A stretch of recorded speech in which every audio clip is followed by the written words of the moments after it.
మీరేమనుకోనంటే నాకు కొంచెం హెల్ప్ చేయరా అనేతో అంటూ ఉంటుంది. అలా అనేసరికి సరే అని దేవ అంటూ ఉంటాడు నవ్వుతూ. ఇక మిథున అయితే షాక్ అవుతూ ఉంటుంది. ఏంటిది నా భర్త మీద కన్నేసిందా ఏంటా అనేతో అనుకుంటూ ఉంటుంది. ఇక మిథున అయితే చాలా కంగారు పడుతూ ఉంటుంది. ఇక రంగా వీళ్ళందరూ అయితే బాయ్ చెప్తూ ఉంటారు. చాలా దీనికి ఇదవుతూ ఉంటారు.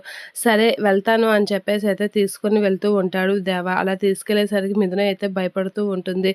అమ్మో! ఏమవుతుంది దేవయ్య కూడా అమ్మాయి వాళ్ళలో పడతాడా ఏంటా అనేది అనుకుంటూ ఉంటుంది. ఇక దేవయ్య అయితే అమ్మాయి వెనకాతల వెళ్తూ ఉంటే చాలా కంగారు పడుతూ ఉంటుంది మిథున. అలా కంగారు పడుతున్న మిథున దగ్గరికి కాంతం వచ్చి ఏంటో నాకు రాబోయే రోజుల్లో పెద్ద సినిమాయే కనిపిస్తుంది. ఇది చాలా పోటీ పడుతుందేమో, పోటీ వస్తుందేమో అనేసి అనుకుంటూ ఉంటుంది మిథున. ఆ మాటలకి రంగ్ కాంతం అలా అనేసరికి మిథున అయితే చాలా కంగారు పడుతూ ఉంటుంది.